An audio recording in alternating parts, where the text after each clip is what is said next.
My name is Olivia Nelson. I recently turned 30.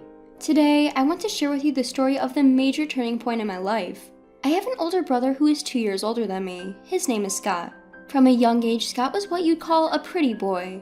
His facial features were well defined early on, and his handsome face was so talked about in the neighborhood that rumors spread about talent scouts from modeling agencies coming for him. He was what you might call a real heartthrob. He was likable, intelligent, and quick-witted, even as a child. Our parents, as well as the adults around us, all adored him. On the other hand, for some reason, I was the only one in our family who was a bit on the chubby side from kindergarten. Even though my facial features were similar to Scott's, being a bit chubby took away from my charm, and that's an understatement. I was shy, not very engaging, and I wasn't much of a talker, so I never got the chance to be praised as a smart kid like Scott. I noticed from an early age that people around us often contrasted us, labeling Scott and me as polar opposites. Our parents must have caught wind of this talk too. By the time I was in elementary school, it seems like my parents had lost interest in me. I didn't perform as well on school tests as Scott had at the same age, and I remained somewhat chubby. Scott was served an afternoon snack, but I wasn't. Despite this, I remained chubby. My mother used to laugh and say, "You really are as round as a ball." When I was a child, I didn't fully understand what she meant, and I just felt happy that she was laughing, but looking back, I realized that I was just the butt of her jokes. Scott would get new clothes and shoes for all sorts of reasons, his birthday, scoring a goal at his soccer club. Meanwhile, even though I was a girl, I got hand-me-downs from Scott, not just clothes, but shoes too. I can't remember how many times I tripped because the shoes didn't fit me. The only thing I treasured was the backpack that my grandparents gave me, just for me, before they passed away. After a while, Scott graduated from elementary school and moved on to a private middle school. My parents were overjoyed when he was accepted to a prestigious school known for its high academic standards. Around this time, Scott was so handsome that he was scouted to be a child model. Thanks to that, my parents, especially my mother, would often take Scott and purposefully walk down bustling streets like Fifth Avenue. She seemed to be saying, "Look how handsome my son is." On the other hand, I don't recall ever going out with my mother. Perhaps when I was a baby, but not after I grew up and became aware of things. Once, Scott suggested, "Next time, let's take Olivia with us too." I think he was aware, even as a child, that I was being neglected by our parents. But my mother just grimaced at Scott's words and replied, "Yes, someday." I didn't feel happy about Scott's considerate words. Rather, I felt miserable. A few years later, I also entered middle school. Unlike Scott, I went to a regular public middle school. To begin with, my parents never really expected much from me, so it seemed they had no intention of letting me take any exams. My dad even declared, "I can't afford to spend money on you." I didn't necessarily want to go to a private school, but being told such things from the start makes me feel like my life options are being limited. When I was little, I vaguely thought, is this how it is with sisters? I didn't know what other families were like. By the time I was born and aware, the abnormalities of this household were the norm. Around this time, I was going through puberty and started wondering, why am I the only one being treated differently? But the treatment I received from my parents only became stricter. Even though my mom was a housewife and should have had time, she often made me do the chores and go shopping while she went out to play with her friends. My dad too, when I said I wanted to go play with my friends, would accuse me. "What about the household chores?" My brother always cared about me, helped out, and even argued with our parents on my behalf, but they wouldn't listen to his opinions when it came to treating me. Eventually, my brother has a focus on high school entrance exams and then moved on to one of the top prep schools in the state, which meant he no longer had time to pay attention to me or our home. And that's when I truly started to understand what hell was like. The first incident was the no showing up in parent-teacher meeting. In other families, parents missing a parent-teacher meeting would be a big deal. But for my parents, it was more like, "We're not going, so what?" So it wasn't really considered an incident. During my 3 years of middle school, my parents only attended one meeting when I was in my first year. They didn't come during my second year or even during the crucial time of my third year when exams were around the corner. My homeroom teacher worried, "Is something happening at home?" But I brushed it off. I knew my situation wasn't normal, but it's not like my parents were physically abusive. I didn't know how to express the ongoing mental torment I was experiencing. It felt embarrassing to talk about it, as if I was confessing I'm a child not cherished by her own parents. The incidents continued. The New Year's Eve abandonment. At the end of that year, my parents took my brother to my mom's hometown and left me behind. Up until the previous year, I was included, but that year they said, "You're a student preparing for exams, so stay at home and study." I guess studying was just a pretext. They probably just found me annoying. So I ended up spending New Year's Eve all by myself. I didn't want to ask my friends to hang out on such a day because it felt like saying, I'm a lonely kid who was left behind, so I stayed home not meeting anyone. I held back my painful feelings, watched the Grammys alone, turned into the New Year's Eve specials, and went to bed after shedding a few tears. It happened the next morning. Ding dong, ding dong! The doorbell rang incessantly, and I jumped out of bed. It was too early for my family to be back. I nervously checked who was on the doorbell camera. There stood my uncle and aunt from my mom's side. Shocked, I rushed to the door with my bed hair and asked, "What's happening?" "Olivia, leave this house. We've already discussed this with your mom. Don't worry, we'll take care of all the formalities," my uncle stated abruptly. "Wait, what do you mean?" I stammered, thrown off by his demeanor. I couldn't comprehend what he meant by leaving the house. "Olivia, if you don't mind, we want you to become our daughter. We don't have any children of our own, but ever since you were born, we've always thought of you as our daughter," my aunt said softly, tears welling in her eyes. I couldn't see the bigger picture then. Indeed, my aunt and uncle, who couldn't have children due to an illness, always doted on me whenever they visited. They loved me so much that I knew they had often criticized my parents' treatment towards me. They were the ones who spent time with me, the one left alone while my parents focused on my older brother. My aunt played with me, and my uncle bought me the latest treats and cute clothes. The memories I have with my aunt and uncle far outnumber those of my parents. My uncle, who had just been with my parents, started a conversation like this. "Your parents, they don't plan on letting you go to high school. They said when you turn 16, they want you to work to help fund Scott's college education. We can't turn a blind eye to this. Olivia, you have the right to go to school and you don't need to work yourself to the bone for the family." I was stunned. I had no idea my parents planned to rob me of my future for the sake of my brother. It made sense then why they hadn't attended parent-teacher meetings for the past few years. They didn't have an interest in me or my dreams and aspirations. They expected me to work like a mule. My aunt and uncle knelt down and comforted me as I crumbled on the spot. "We may not be your real parents and you might feel awkward, but we will make sure you're happy," they said. Tears welled up in my aunt's eyes as she hugged me tightly, overcome with emotion. "Olivia, you have the right to be happy. We should have come for you sooner. If you're okay with it, we want you to become our daughter," my uncle added, his eyes reddening, looking straight at me. I wondered if I had ever been desired by adults in this way before. I was only just over 10 years old, but I knew what I had to choose. I decided to become their adopted daughter. Fast forward 10 years. Since they took me in, my aunt and uncle have showered me with immense love and had given me countless joyful experiences. My aunt enjoyed picking out clothes for me and would take me shopping on holidays, and my uncle, who said he always wanted to drink with his daughter, had a bottle of wine from the year I was born ready for my 21st birthday. We went on trips together, and my uncle, surprisingly childlike, would take me to zoos and aquariums even when I was in high school. Those are unforgettable and irreplaceable memories that I never had with my biological parents. At first, I called them aunt and uncle, but gradually I began to see them as my parents. Now, I call them mom and dad. I heard from them that when my parents visited, they drunkenly said to my aunts and uncle, "Olivia's just hopeless. She's not cute and her looks are a bit, well, lackluster. She's not smart either. Honestly, we don't need a stupid daughter. We have our excellent eldest son, Scott." My aunt and uncle were furious at these words, and when my parents started saying they wouldn't let me go to high school, the topic of adoption came up. I'm forever grateful to my aunt who wasn't drinking that New Year's Eve and drove all the way to me in the middle of the night. I want to repay my wonderful parents for all they've done.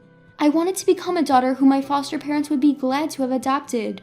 With this in mind, I studied relentlessly after entering high school.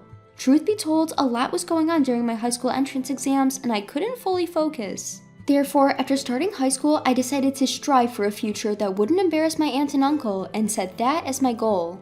My hard work paid off and I was able to enter a renowned public university. However, that was not enough to show my gratitude to my aunts and uncle. No, my dear parents. I want them to have an easy life in the future. With this in mind, I continued to study hard after entering college, obtained a weather forecaster license during my student years, and now I'm appearing on television as a weather forecaster. In addition, I wanted to make my aunts and uncle proud, so I worked hard on dieting and exercising, and now I have earned the nickname Beautiful Weather Forecaster. Looking back, I always resembled my brother in looks, so I had the potential to become a beauty too. My aunt and uncle always said that they were proud of me, but I feel that with this, I have become a daughter they can be genuinely proud of. I have so many things to repay and gratitude to express. I won't hold back my efforts. Just when I was thinking that, my biological parents suddenly appeared before me. "Olivia, oh, you've grown so much. You've become such a fine young lady." My parents, tears welling up in their eyes, clung to me. I was just about to leave the TV station and get into my car when this happened, and I was unable to catch up with the situation.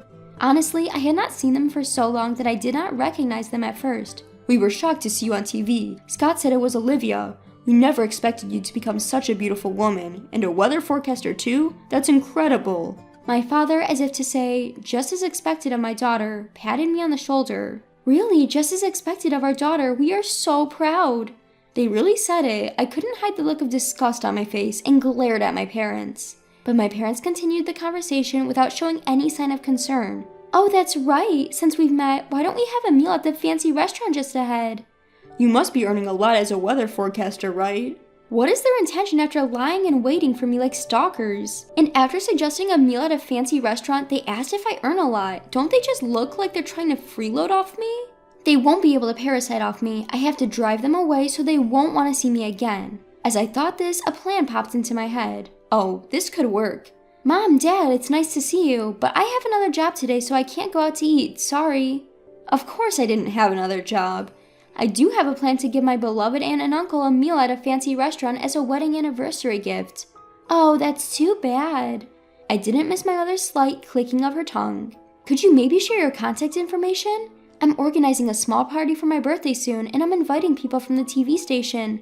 There will be plenty of delicious food, and it'll be fancy, so I'd love to invite you too." Upon hearing this, my parents' eyes noticeably lit up.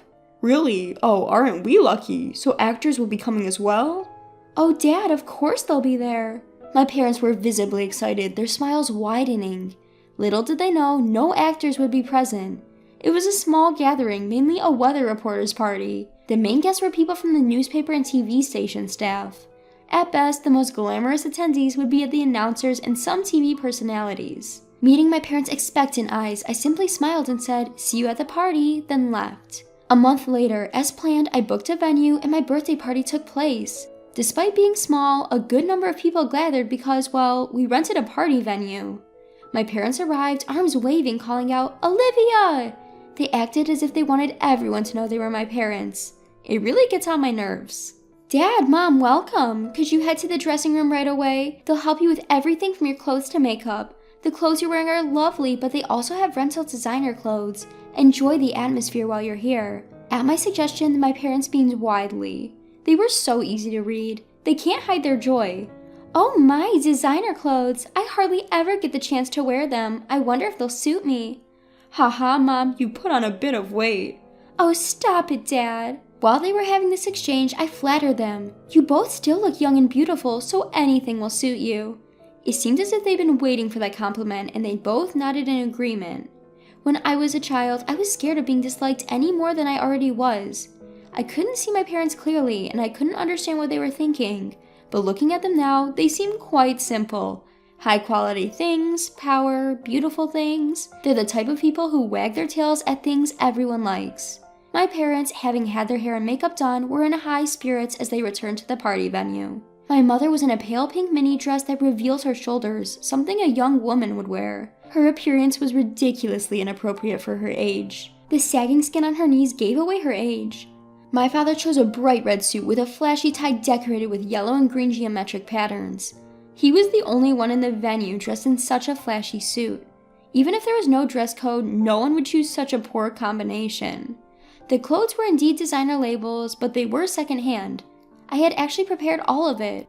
I want my parents to wear these today. These clothes remind me of a family party we attended when I was young. When I said that, neither the makeup artist nor the costume staff questioned it.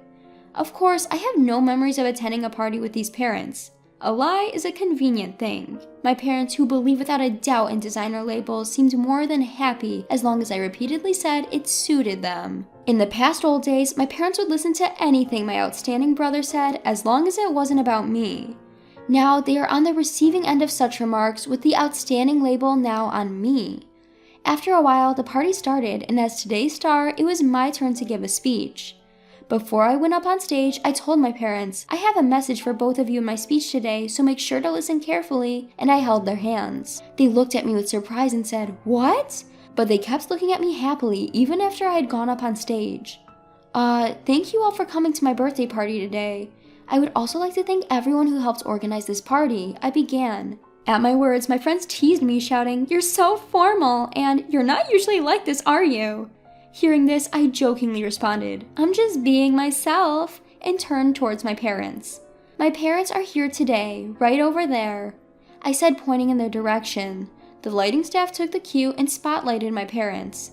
Those are my brazen parents who had the audacity to appear on TV and even set an ambush for me, despite having abandoned me in my teenage years. A murmur rippled through the crowd at my statement. It was not surprising, as I had rarely discussed my past with anyone other than close friends. "What? Olivia, how could you say such a thing?" My mother jumped up while my father was left in stunned silence. Since I was about the age when I started kindergarten, those two constantly compared me to my high-performing older brother, Scott, and always favored him over me.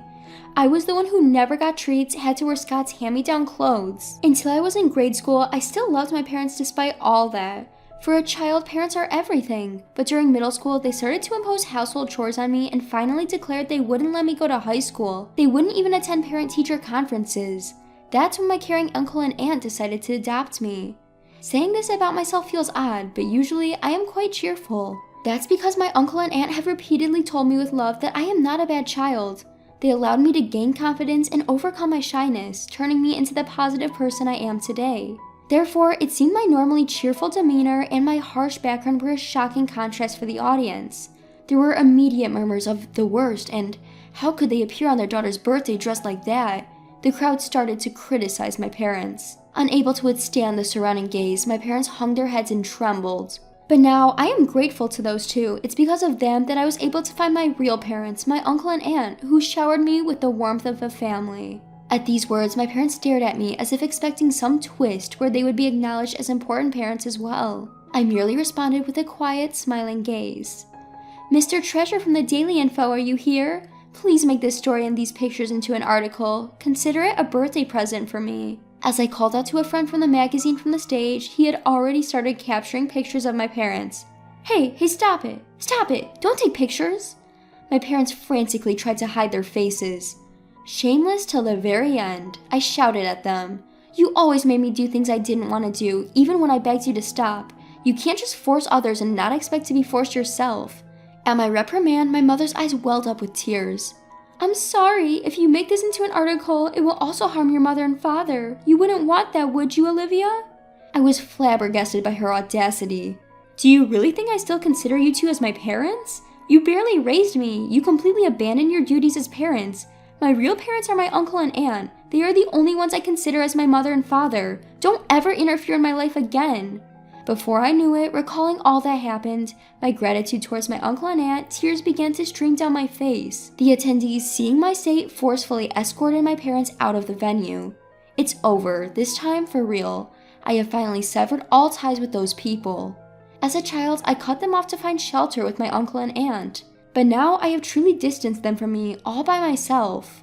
Feeling accomplished and grateful to my uncle and aunt, I shed a few more tears for the growth I have achieved. But right now, I feel incredibly refreshed.